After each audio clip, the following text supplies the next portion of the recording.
Hello everyone, my name is Satyam Chaturvedi and in this video I am going to explain chapter number 5 from your language book, that is verb, its role in sentence. So before we start, it is important for us to know what is verb. I think you are pretty aware that what is verb, any action word. Action word are considered as verb.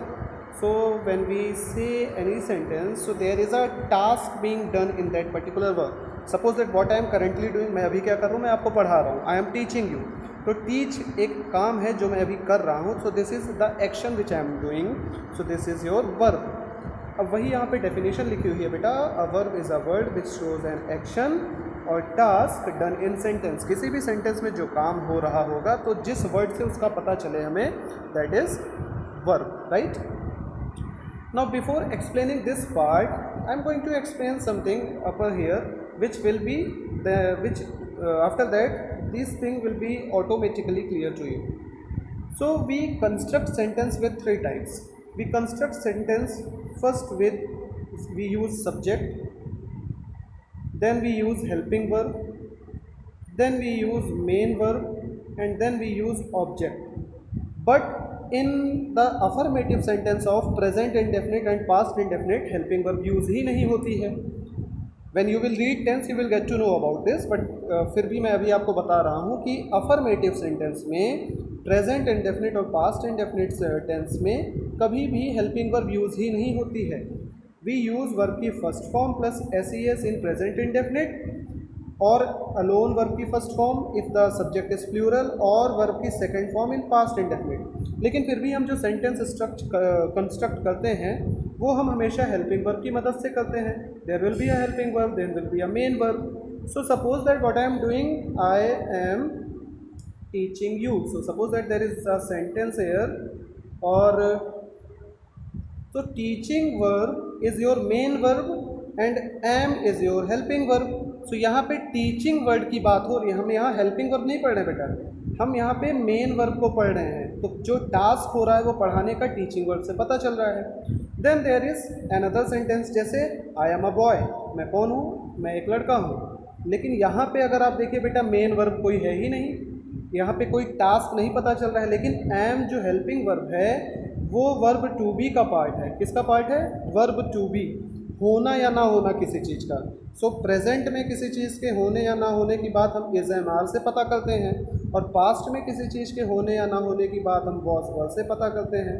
So these is am are and was were is the form of verb to be. तो यहाँ पे inactive form में main verb apply रहती है, बिना उसके रहे भी जो ये इज़ एम आर और वॉज वर यूज़ होता है हम इसको मेन वर्ब मानते हैं. ठीक है.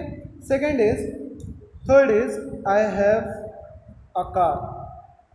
इस सेंटेंस में भी अगर आप देखें बेटा तो there is no main verb use directly, I have used an helping verb. Has have तो हेल्पिंग वर्ब होता है, लेकिन यहाँ पे भी ये हेल्पिंग वर्ब जो यूज़ हुआ है, just like the verb to be, here it is being used as possessive verb.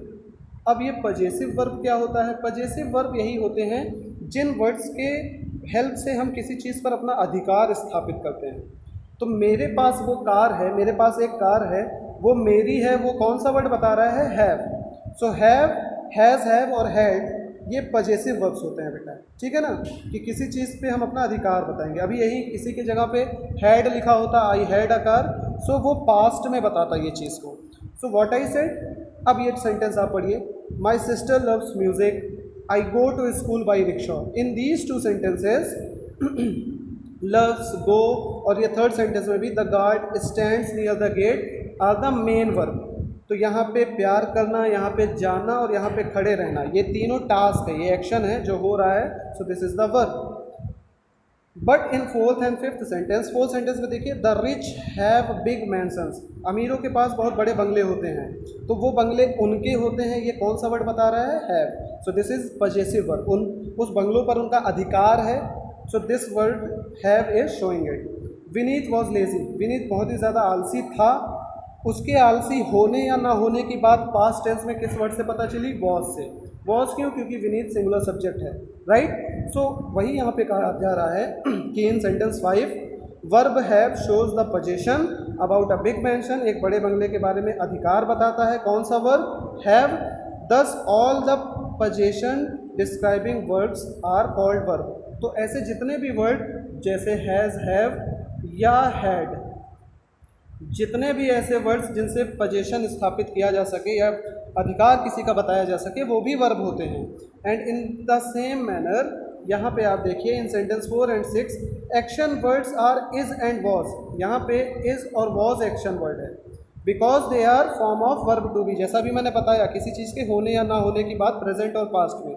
सो ये भी जितने भी inactive verb to be form होते हैं वो भी मेन वर्ब में काउंट किए जाते हैं या वर्ब में काउंट किए जाते हैं when there is no main verb used. Okay, so 3 kinds of verb, basically 3 kind of using of verbs where main verb is used directly, second in the form of verb to be, and third in the form of possessive verb. Then there is kinds of verb. कितने तरह के verb होते हैं? One is transitive, another one is intransitive, third is linking verb. So we will read it one by one and then we will see what is the use of its verb. So transitive verb when a verb requires an object. As I said earlier कि किसी भी sentence को form करने के लिए जो पूरा का पूरा स्ट्रक्चर होता है वो ये होता है subject plus helping verb plus main verb plus object. अगर ये चारों चीज़ें किसी सेंटेंस में यूज़ हैं तो that sentence is being considered as a complete sentence. तो वही यहाँ पे कह रहा है कि जब किसी वर्ब को ऑब्जेक्ट की ज़रूरत हो अपना सेंस पूरा करने के लिए, मीन्स बिना ऑब्जेक्ट के ये पता ना चले कि उस सेंटेंस में आखिर बात किस चीज़ की हो रही है या क्या क्लैरिफिकेशन है, तो ऐसे सेंटेंसेस को क्या कहते हैं? ट्रांजिटिव वर्ब कहते हैं। जब किसी वर्ब को ऑब्जेक्ट की ज़रूरत पड़े अपना सेंस कंप्लीट करने के लिए। For example we play hockey, we play हम खेलते हैं। सपोज दैट अभी यहाँ हॉकी ना लिखा रहता, सपोज दैट यहाँ हॉकी ना लिखा रहता, सिर्फ लिखा रहता वी प्ले, हम क्या खेलते हैं। प्ले वर्ड किस चीज़ के लिए लगा है ये हमें नहीं पता चल रहा है ना। So it is requiring an object to complete it sense. तो जैसे ही हमने हॉकी वर्ड लगाया यहाँ पे सेंस कंप्लीट हो गया। हम खेलते हैं, क्या खेलते हैं? Hockey. So this is your transitive verb. The soldiers fired, अभी सिर्फ फायर्ड मान लीजिए लिखा होता कि सोल्जर्स ने दगाया या फायर किया, किस चीज़ को ये नहीं पता चल रहा है। और जैसे ही हमने देयर गन से ऑब्जेक्ट लगाया so its sense is being completed. So this is the first kind of verb which is called transitive verb. Okay, then second part is intransitive verb. So ऐसे वर्ब्स जिसमें object की ज़रूरत ना पड़े, when the object is not required to complete the sense of any sentence is called intransitive verb. So let's see, Vineet eats, Vineet खाता है। So here we are not required to mention food कि Vineet eats the food. जाहिर सी बात है विनीत खाना ही खा रहा होगा, राइट? या कुछ ऐसा एडिबल पार्ट जिसको हम फूड ही मानेंगे वही खा रहा होगा। So here the sense is completed. चाहे हम फूड लिखें चाहे ना लिखें तब भी हमें पता चल रहा है कि विनीत का काम क्या है, या उसके वर्ब से पूरी की पूरी क्लैरिफिकेशन सेंटेंस की पता चल रही है। शिखा गोज, शिखा जाती है। The patient looks better today, आज बेहतर लग रहा है। अब कहाँ पे बेहतर लग रहा है? In the hospital, in the house, ये लिखने की ज़रूरत नहीं है। द मेन पार्ट इज कि उसकी हालत अच्छी है। So when the verb is not required, when the verb not requires any object to complete its sense is called intransitive verb. Okay, third is linking verb. जैसा मैंने अभी बेटा कहा था कि वर्ब टू बी की फॉर्म प्लस पजेसिव वर्ब्स, ये दोनों आपके क्या होते हैं? Is, am, are, was verb, या जितने भी हेल्पिंग वर्ब आप बोल लो, जैसे do, does, has, have, is, am, are, was verb, will, shall, ये सारे के सारे क्या हैं? Become, wish, suppose etcetera are such linking verbs. ये लिंक करते हैं। क्यों?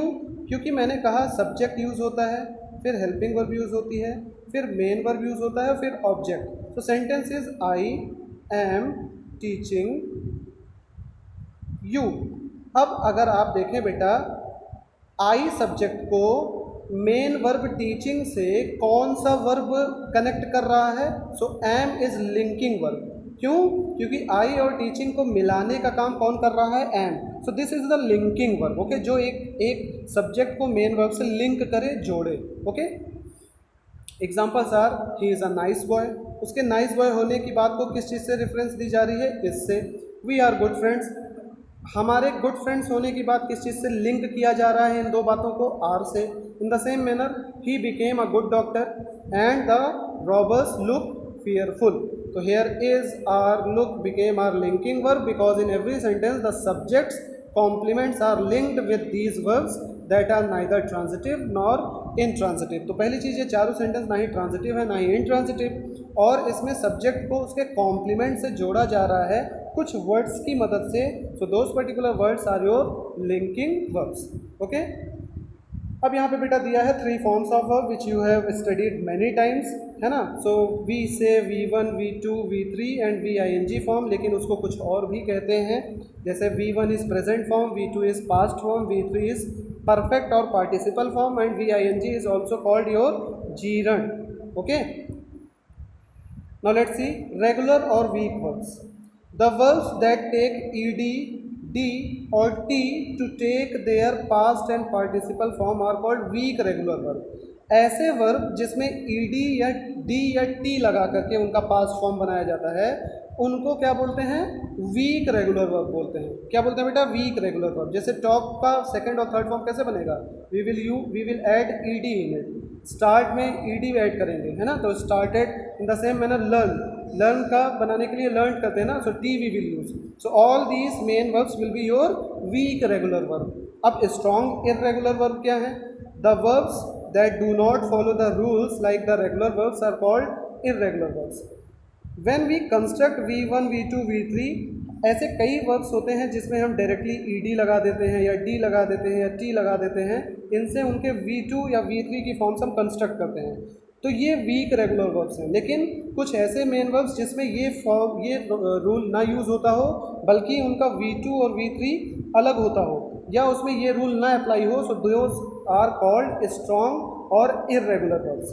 The verbs that do not follow the rules like the regular verbs, जो रेगुलर वर्ब्स के रूल को ना फॉलो करें उन्हें इररेगुलर वर्ब्स कहते हैं. और इसको 3 कैटेगरी में रखा गया है. Let's see what are these 3 categories. पहला, verbs which have all the 3 forms same. कुछ ऐसे वर्ब्स होते हैं जिनकी V1, V2, V3 all the 3 forms are same. So that particular type will be the first part of the irregular verb. So if you see here put word, so put की verb की second form और third form दोनों same ही है, right. In the same manner hit verb is also being given and V2 and V3 part are same here. So this was the first category of the irregular verb. Let's see what is the second. और ये regular verb से different कैसे है? क्योंकि इसमें ED या D या T लगा करके इसका सेकंड या थर्ड फॉर्म कंस्ट्रक्ट नहीं किया गया है. Verbs which have to all the 3 form same. कुछ ऐसे वर्ब्स, यहाँ पे बेटा तीनों फॉर्म सेम था, लेकिन ऐसे वर्ब्स की फॉर्म्स जिसमें कम से कम 2 सेम हो. जैसे मेक में सेकंड फॉर्म और थर्ड फॉर्म सेम है, मेक मेड मेड. या कीप में कीप केप्ट केप्ट सेम है. इसी तरह बाई का बाई बॉट बॉट, ब्रिंग का ब्रिंग ब्रॉड ब्रॉड. सो जिसमें एटलीस्ट 2 वर्ब्स या 2 वर्ड्स सेम हो वो दूसरी कैटेगरी में आते हैं. और थर्ड है जिनका तीनों बिल्कुल डिफरेंट होगा.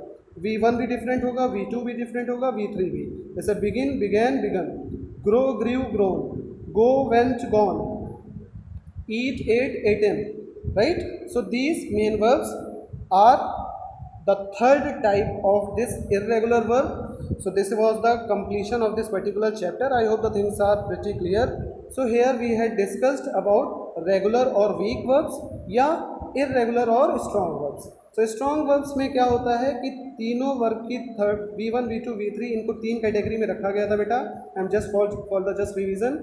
जहाँ पे ये तीनों सेम है पहली कैटेगरी, जहाँ पे कम से कम 2 सेम हो दूसरी कैटेगरी, and third is where all the 3 forms are different. So this is your third category. So the chapter has been fully explained. I hope things are pretty clear to you. We will now cover the exercise part of this particular chapter, and then we will discuss our another chapter in our next video. Till then, take care. Bye bye.